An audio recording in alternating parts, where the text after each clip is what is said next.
Halo Sobat Momen, apa kabar? Kita coba hari ini akan review ya tentang pertanian Israel. Yang akan kita bahas adalah masalah pertanian di Israel. Kenapa kita angkat pertanian di Israel? Karena Israel bisa meningkatkan pertanian secara drastis dari tahun ke tahun, men. Kita bisa lihat ya, kawasan Israel sebagaimana kawasan timur itu sebenarnya banyak sekali wilayah-wilayah yang minim air atau istilahnya banyak sekali gurun pasir. Jadi bisa kita katakan bahwa air, sumber daya air merupakan barang yang sangat langka di Israel, kawan-kawan semuanya.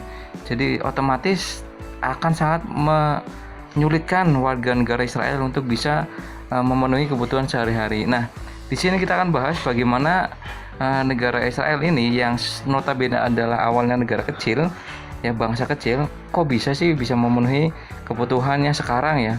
Dari mana mereka bisa memenuhi kebutuhan air dan juga pertaniannya, kita akan simak kali ini, Mamen. Oke, jangan lupa subscribe dulu bagi teman-teman yang belum subscribe. Thank you, Mamen.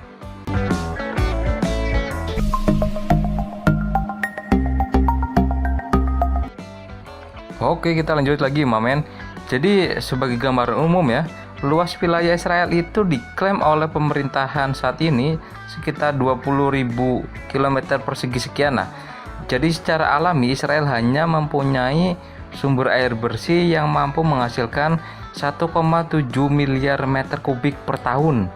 Tapi sebagian besar didapatkan dari daerah-daerah tetangga, kawan-kawan semua. Contohnya misalkan 275 juta sekian meter kubik didapat dari sungai yang mengalir dari dataran tinggi Golan ya, yang dicaplok dari Suriah pada tahun 67, serta 310 juta sekian kubik dari sungai-sungai Libanon. Dan ada juga 345 juta meter kubik dari sumber air tepi barat. Sisanya berasal dari air tanah. Nah, ternyata dari sekian juta itu Israel masih memiliki kekurangan sumber air, utamanya untuk air minum dan kebutuhan warganya, teman-teman semua. Nah, diperkirakan ada sekitar gap 4 juta sekian meter kubik per tahun untuk memenuhi kebutuhan rumah tangga di masyarakat atau warga Israel. Nah, dari gap atau kekurangan 4 juta sekian meter kubik itu, mereka mendapatkan dari mana ini? Pertanyaannya. Padahal mereka wilayah kecil dan juga tidak seperti Indonesia ya, banyak hutan dan juga iklimnya pun sangat mendukung. Di Indonesia beda dengan Israel yang notabene adalah wilayah gurun.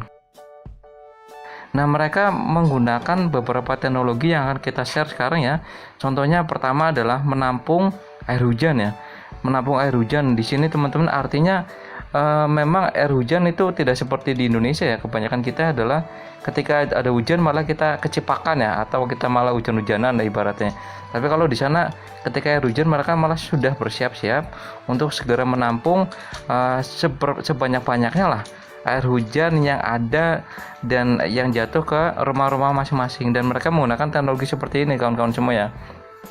Nah, bisa kita lihat ini adalah teknologi penampungan air hujan ya yang dilakukan oleh masyarakat Israel dan tentunya mendapatkan dukungan atau support dari pemerintah ya.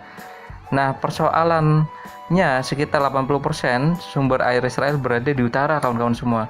Jadi 80% sumber air itu berada di utara, sedangkan wilayah-wilayah pusat pertanian Israel itu berada di wilayah Negev atau di bagian selatan lah. Bagian selatan yang kebanyakan adalah gurun pasir wilayah selatan ini. Jadi wilayah selatan gurun pasir dan juga otomatis akan lebih susah, jauh lebih susah untuk bisa menampung hujan karena memang sedikit banget lah dibandingkan wilayah utara yang mereka menggunakan penampungan itu bisa dilakukan. Nah, sekiranya seperti itu, pemerintahnya membentuk badan namanya KKL JNF ya, atau istilahnya adalah Keren Kayemet LeIsrael Jewish National Fund, atau sebuah organisasi yang bertanggung jawab dalam upaya menghutankan padang gurun di Israel.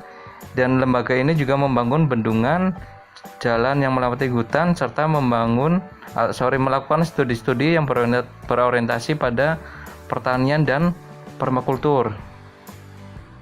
KKL JNF ini merupakan organisasi yang sangat penting ya. Bahkan mantan presiden Israel sendiri ya, Shimon Peres, itu mengatakan bahwa Israel harus membuat alamnya sendiri, kita harus mengubah 1 tetes air menjadi 5 tetes air. Nah, sisanya mereka memacu teknologi mereka dengan membangun tabung-tabung besar untuk bisa mengkonversi air laut menjadi air tawar yang bisa diminum dan bisa dikonsumsi. Itu dengan proses desalinasi. Desalinasi ini membutuhkan dana jutaan dolar lah, banyak sekali. Tapi mereka berkorban dana itu untuk bisa memacu lagi sumber daya air mereka. Bahkan sebagian air itu mereka salurkan atau jual kepada beberapa wilayah di Palestina, di Gaza, teman-teman semua ya. Nah, mereka cukup cerdik juga ya. Dengan memanfaatkan teknologi, mereka juga bisa meningkatkan ekonomi mereka ya.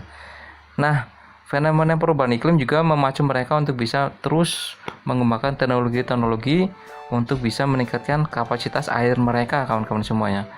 Serta yang kedua itu mengubah gurun jadi hutan, kawan-kawan semua. Kan gila nih ya. Karena memang pada dasarnya wilayah pertanian Israel terletak pada dataran di bagian selatan ya, berbeda di bagian utara yang mungkin cukup mendukung. Oleh karena itu KKL JNF itu secara sederhananya mengubah gurun menjadi hutan. Langkah pertama yaitu dengan cara melakukan atau menumbuhkan pepohonan di wilayah gurun adalah dengan membuat cekungan untuk menampung air. Jadi ini langkah pertama ya. Mereka membuat suatu cekungan untuk bisa menampung air. Nah, dari cekungan itu mereka isi air-air yang cukup jernih ya, untuk bisa menjadi pasokan utama untuk wilayah di sekitar gurun. Nah, pada tanah yang terisi air tersebut itu akan membentuk tanah dan lumpur ya.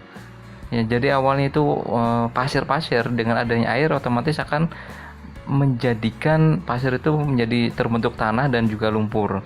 Nah, dari tanah dan lumpur ini akan mengandung sedikit demi sedikit itu unsur hara ya, unsur hara ya. Baru setelah ada unsur hara ini, ada tanah, ada lumpur, mereka akan menanami tumbuhan generasi pertama ya, yaitu tumbuhan berdaun tajam, kawan-kawan semua. Contohnya adalah akasia magnium dan juga cemara. Ini adalah pohon generasi pertama yang tumbuh di wilayah gurun ya, yang mereka setting sedemikian rupa. Nah, dari situ ternyata langkah mereka tidak hanya menanam tumbuhan generasi pertama, tapi mereka juga melepas beberapa hewan ya. Contohnya seperti burung, rusa, kelinci, ayam, anjing dan lain-lain lah di sekitar wilayah itu. Untuk bisa apa? Untuk bisa mereka secara alami berak atau menaruh kotoran-kotoran di wilayah tersebut. Sehingga dari situ ada cukup unsur hara sebagai pupuk organik ya, berupa kotoran hewan tadi di wilayah hutan generasi pertama tadi, untuk bisa menyuburkan pepohonan-pepohonan serta membentuk iklim ekosistem yang cocok untuk tanaman-tanaman lainnya. Cukup cerdik sekali ternyata Israel lah. Nah, dari ini mereka baru menanami pohon-pohon generasi kedua. Serta yang paling penting adalah mereka tidak menggunakan sistem pengairan seperti di Indonesia, tapi mereka menggunakan sistem irigasi tetes lah, irigasi tetes atau drop irigasi yang berupa saluran-saluran pipa kepada langsung per pohonnya, sehingga itu bisa benar-benar menghemat air sampai titik efisiensi paling bagus dibandingkan Indonesia. Ketika kita menyiram ke tanaman dan juga langsung keserap ke tanah, hilang airnya. Tapi di Israel menggunakan sistem irigasi tetes, kawan-kawan semua. Nah, dengan sistem seperti itu, irigasi tetes dan juga dengan pipa-pipa super dari Israel, tentu mereka akan bisa mengembangkan satu kompleks gurun pasir menjadi satu kompleks hutan ke kompleks hutan lainnya, yang perlahan-lahan menjadi satu kawasan hutan hujan tropis baru di kawasan gurun Israel ya, teman-teman semua. Nah, begitu seterusnya hingga area yang sebelumnya gurun pasir yang tandus dan gersang berubah menjadi hutan hijau yang mampu menyimpan air tanah nih, teman-teman semuanya. Setelah hutan buatan ini terbentuk, maka akan menghasilkan banyak gelembung embun pada malam hari, teman-teman.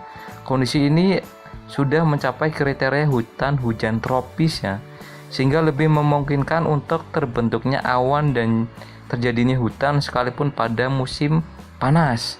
Jadi itulah trik dari Israel, di mana mereka juga secara tidak langsung itu mereka mengubah iklim juga ya di wilayah tersebut. Nah, barulah mereka akan menanam berbagai macam tumbuhan pertanian, entah dari padi ataupun sayuran. Hingga kini Israel sudah banyak terdapat hutan buatan ya, yang jumlah pohonnya sudah mencapai 250 juta batang. Begitu teman-teman semua.